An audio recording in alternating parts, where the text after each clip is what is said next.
因为我们秀昌里它是属于水尾，就是说有邻近的水，它就是往我们这边走。然后在那个98年88水灾的时候，是整个村落都淹水了。我们一再的在联系汇报跟那个水利局反映，后来得到中央跟地方政府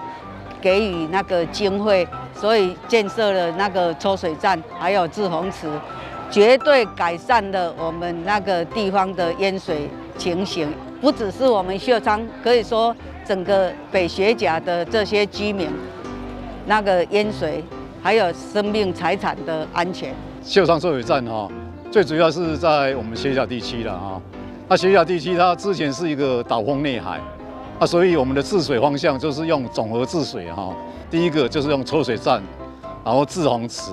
然后让这个水能够不要溢流。这个抽水站另外也有几个特点第一个它除了治水以外，另外它也把这个 A 干线的两边的那个道路把它打通了，也就是说，这个抽水站完成以后，除了治水以外，道路也完工了让这个居民能够使用。另外在这个设计过程中，我们也考虑到说整个生态所以在我们抽水站附近有一棵这个榕树我们把它保留下来。另外很重要一点就是说，我们现在就是在净零碳排嘛，所以我们整个抽水站也配合这个净零政策在屋顶上也设置了太阳能。掌握施政3分钟，台南进步向前冲。希望在北学甲的民众3500人，希望能够挥别淹水的噩梦。在2018年0823的水灾中，我们亲眼看到了北学甲淹水淹了蛮多的，所以说我们特别也跟当时的营建署，现在的国土管理署来申请经费经过他们的帮忙，总共经费是3亿9千万，那也地方政府的1亿5千万的配合款来征收用地，那他们在工程经费上全力来补助协助，能够让我们这个地方设置了5台抽水机，每秒钟抽4立方公尺，5台每秒钟可以抽20立方公尺，就是20吨的水。那将来对于北学甲的保护应该是相当周全，那就不用担心这个下大雨淹水。那我们希望这个抽水站能够发挥功能，最好是永远不要用得到。但是如果这个短延时强降雨或者台风天的时候，这个水门关起来，那内水要排出去，就需要我们的抽水站。那所以谢谢我们国土管理署，也谢谢水利局，大家将士用命，中央地方合作，能够保护学甲人的安全。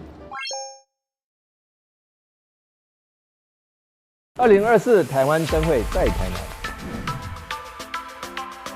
南，2月3日到3月10日，邀您一起来台南赏灯。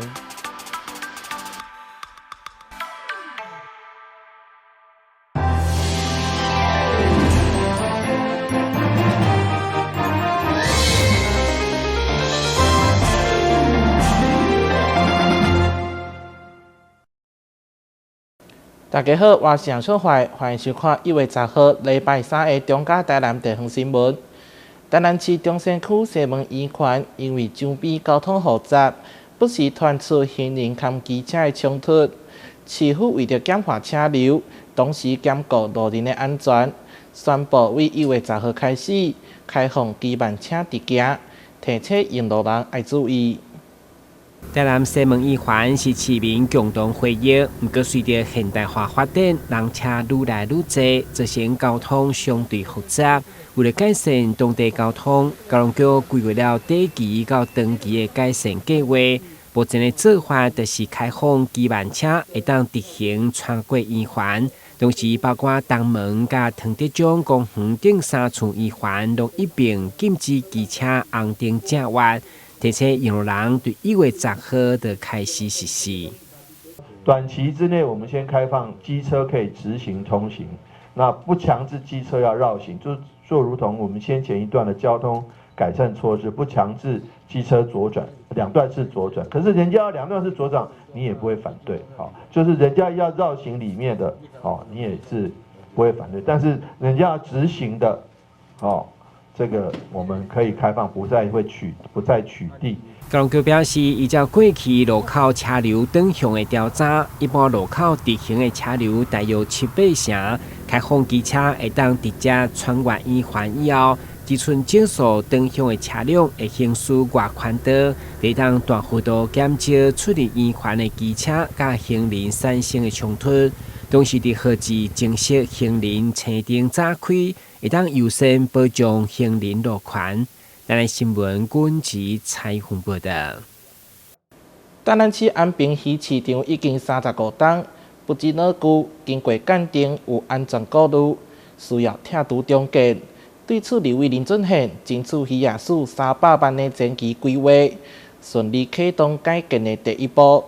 昨号嘛前往现场会勘，希望协助鱼市场转型发展。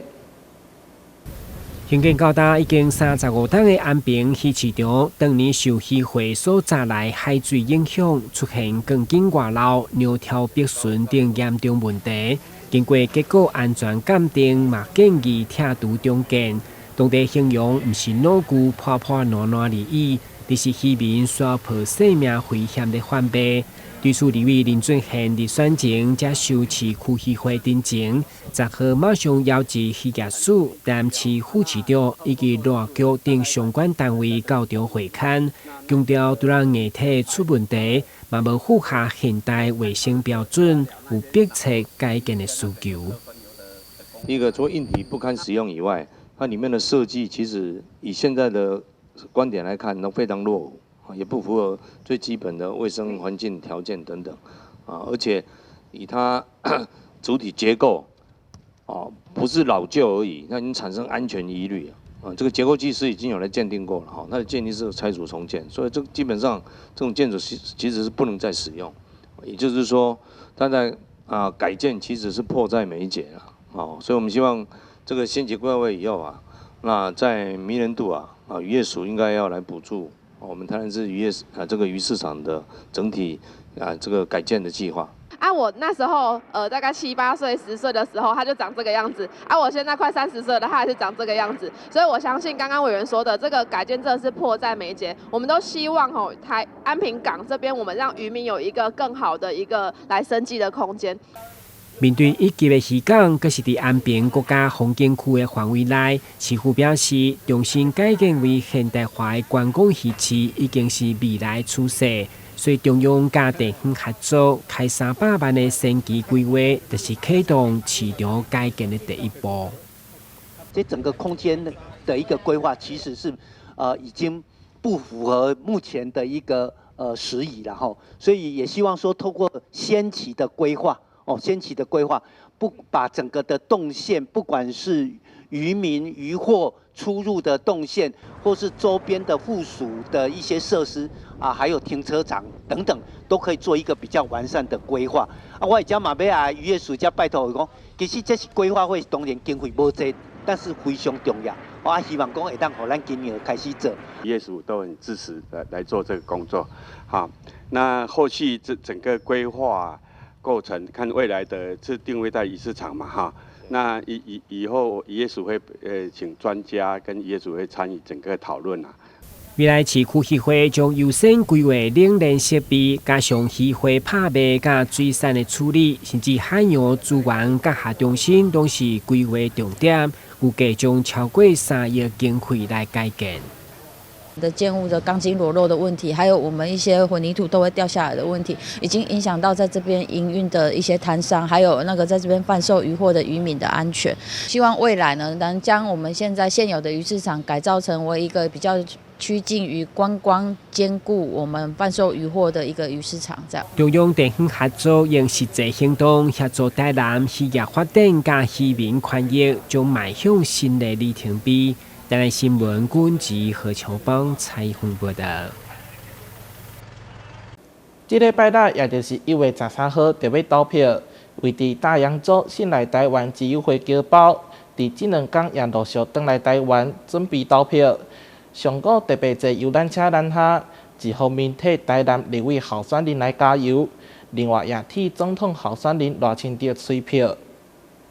大洋洲信来台湾自由会分别来自澳洲、雪梨、墨尔本加坎培拉，顶城市的花桥，上午包着一台游览车，一路由北到南，来到安南区的中州寮保安宫，为总统甲立委候选人来加油。10点左右，有着市长黄伟哲陪同立委候选人陈廷辉的车队一到，一行人嘛做伙进入庙内，向着主事的保生大帝祈求选举顺利。奉香敬拜，祈求咱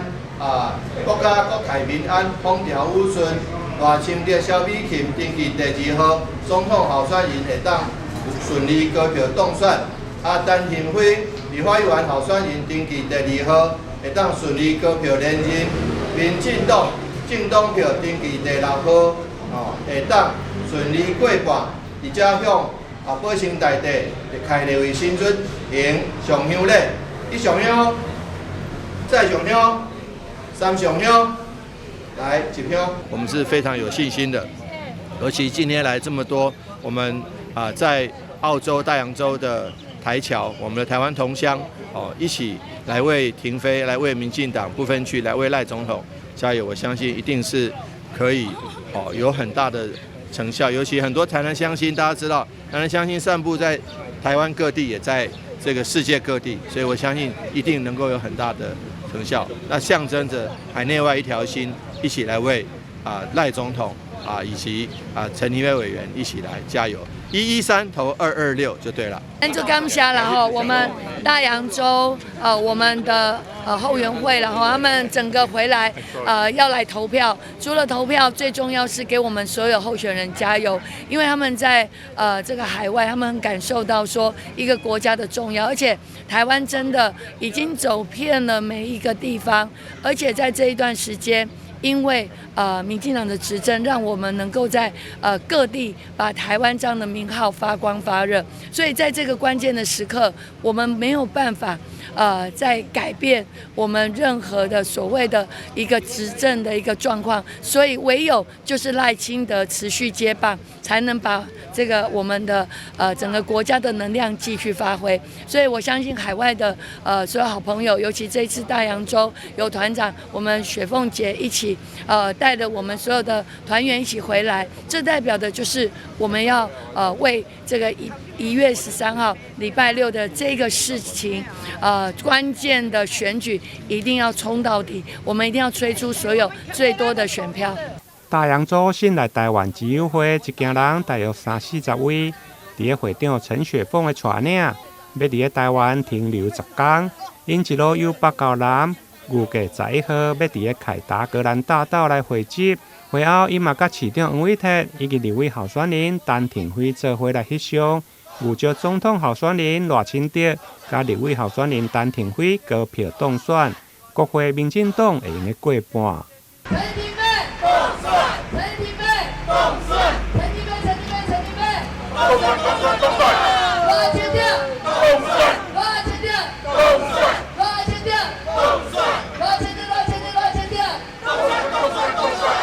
台南新闻林根采访报道。春节将要来到，台南市东区图书馆结合节庆推出借册提春联以及戳戳乐活动，除了让民众提早感受年节气氛，也希望透过活动鼓励更多市民来活读。那我们今天的话就是临柜借食本会有一个戳戳乐的活动。那除了临柜借食本之外，可以使用我们的自助借书机，或是刚刚的手机借书，借5本也有那个戳戳乐的那个资格这样。来，那麻烦妈妈帮我抽一个。东区药文图书馆为即马开始到31日开馆期间，推出新年快乐借书戳戳乐活动，借来者借册10本以上，或者是使用手机自造借册机借5本册，拢当参加戳戳乐的游戏。希望透过活动，会当鼓励各界民众亲近活读。东区艺文图书馆特别在农历春节的前夕举办的这个借书戳戳乐的活动。那我们每次借了10本书，就可以有一次戳戳乐得到限量奖品的机会。那如果是我们旁边的这个自助借书机的话，5本就可以得一次机会。那我们希望鼓励民众、鼓励市民朋友们都可以多多来借书。现场嘛当看到真侪家长带着小囡仔来这看册、听故事，自细汉培养亲近册本好习惯。很不错啊，就是小朋友也可以促进他们喜欢阅读的习惯，然后让他们拿到小礼物也会很开心。喜欢阅读哦，喜欢借书。乐乐说喜欢，大声一点说喜欢。喜欢。不止友文图书馆有活动，伫林森图书馆，这是伫1月16号到2月4号举办借书得春联活动，同款嘛是要鼓励民众多多来借册阅读。东区图书馆欢迎市民大众多多参与。记者张世伟采访报道。为着鼓励偏乡学校艺人传承，同时关怀边缘户年纪生活，嘉尼特教育基金会捐赠43间学校1000户边缘户奖助金。台南市长黄伟綽亲自出席，代表收证，也致情感谢状，肯定善心。嘉尼特教育基金会8天来回馈乡里，做好地方。除了协助台南市国小发展传统艺术及艺人，也捐赠生活礼券，和边缘户依照需要采买家庭用品。我们有感于边缘户的这个生活经济更加困顿，所以我们也开始赞助每一年边缘户呢1000户每位1000元的现金或礼券这样子。我们也希望所有的企业在自己企业经营获利以外，除了照顾自己的员工，行有余力也应该要兼善天下，照顾回馈这个社会。今年总共捐赠100万关怀金，和减水会赢6家关电1000户的边缘户。另外，也提供43间学校86万的奖助金，协助学校团结教学。由市长黄伟綽代表收证，同时致情感谢状来表达感谢。这样子对我们不仅是教育或社会都有很大的帮助，也让边缘户得到了寒冬中的温暖，也让我们学校在传统民俗技艺上面的传承能够更无后顾之忧。那谢谢嘉尼特庄董事长，也谢谢这个世华大台南分会以及台南市分会的各位会员，人美心美，也能够带给台南市这个社会上需要帮助的朋友们。嘉尼特教育基金会长期关注基层教育，致力关怀弱势偏乡公益，希望透过捐赠活动抛砖引玉，让更较侪企业团体来帮助社会。台南新闻出怀采访报道。镜头来到高雄，伫左营路边新开了一间咖啡店，头家是位屏东来到都会区创业，想要让更较侪人客品尝手工做的咖啡香。走进咖啡店里，飘散着阵阵咖啡香，也会看见绿色植栽、木雕艺术装置等。而咖啡店老板李约翰正专心在烘焙咖啡豆，这些咖啡豆都是自家种植或是收购至部落咖啡小农，经过自己精心烘焙手冲咖啡，希望将原香咖啡分享给顾客。因为我本身是稍微做的部落的部落风的格局的设计，那我想说它本来是一个废墟，很便宜的租给我，我也感谢这个屋主非常有佛心的，租金不到1万块，那我租下来之后，我把它活化以后，把它做一个我们是属于原住民风的咖啡故事馆，把我们也咖啡的产业也在这里落地，然后继续发展。我在左营也差不多19年，快20年了，这产业我一直来都是很低调，也默默耕耘。我不想说以那个哗众取宠的方式来经营，因为我毕竟是在部落长大的。我知道是部落的农民跟咖啡农他们的需要是什么，主要是通路。如果一个产业通路没有被人家发掘到，他们咖啡农的话的心态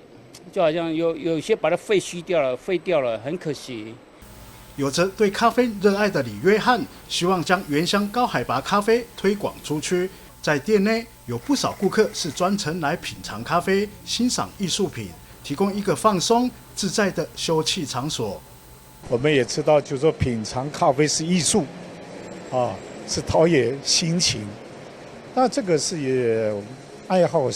咖啡的一些的朋友引荐给我到这个地方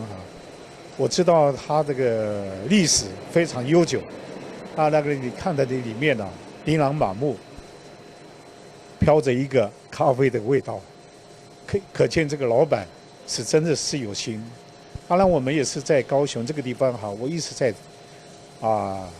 扶持，在推我们的咖啡的这个产业，因为我们在高雄市高雄县的时候呢，没有去重视这个区块，那现在已经合并了，那我们的朋友引进之后呢，我就开始要去推这个咖啡的这个产业。店内除了主打咖啡之外，还有原香高山茶品尝，而李约翰面对每位顾客总是热情的介绍与分享，在咖啡的制作上也都能看见他的用心。记者李正道高雄报道。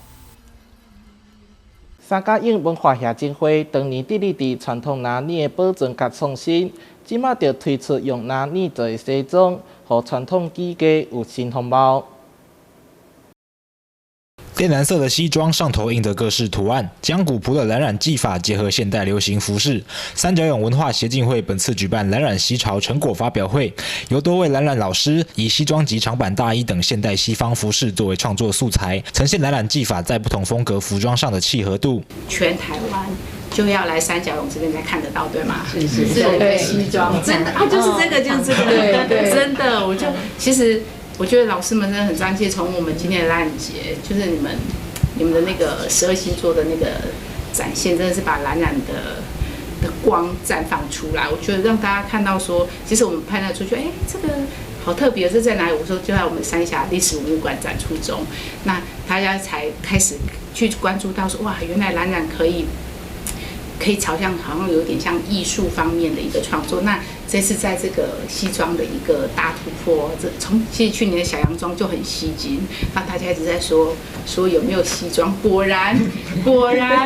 在三角涌的努力下，真的也出现了西装。那其实很希望这个这么特别的蓝染的商品或这个产业，真的是把我们三峡带出更创新的一步。也希望我们而后越来越精进。那也希望大家继续支持我们三峡蓝染节，让我们三峡蓝染真的是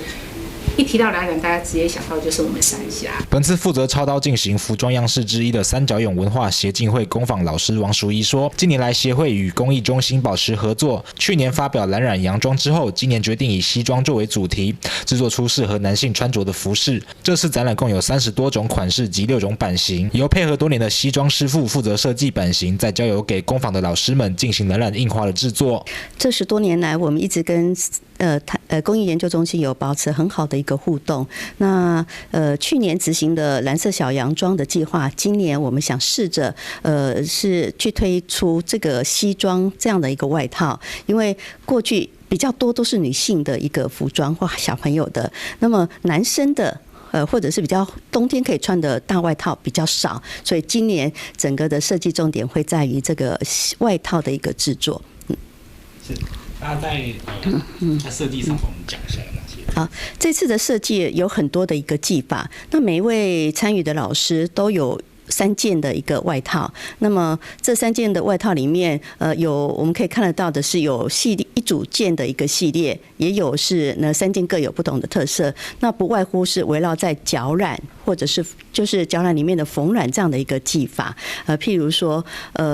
有比较是渐层式的，或者是云染抓染的渐层，或者是军队角。三角涌文化协进会执行长陈建维说，本次在国立台湾工艺研究发展中心及农业部农村发展及水土保持署的指导下，展开这项计划，让三峡除了传统古镇风格以外，也能有西洋风格的面貌。那这次呢，希望透过这个蓝染跟西服的合作，能够呈现一个三峡不一样的面貌。因为其实过去三峡大家常常都比较重视的是可能中国印象或者是日本的元素在这个地方呈现。当然这是历史很重要的一环，但是其实还有一个部分是我们平常比较少去关注到，也就是西方影响这部分所以一个是在建筑里头包含了教会还有洋楼甚至是一些西方的教育等等的引进之外，其实我们还有一个很重要的一个珍宝，也就是西服。哦，所以呢，现在虽然大家穿着已经改变了哦，那已经大家不太穿西装这件事情，但是我们还是希望说，透过这件事情，让大家体验到说，它其实是一个活生生的西方在三峡的一个影响。记者李根基新北采访报道。感谢你收看1月10号的中嘉台南地方新闻，我是杨顺怀，咱再会。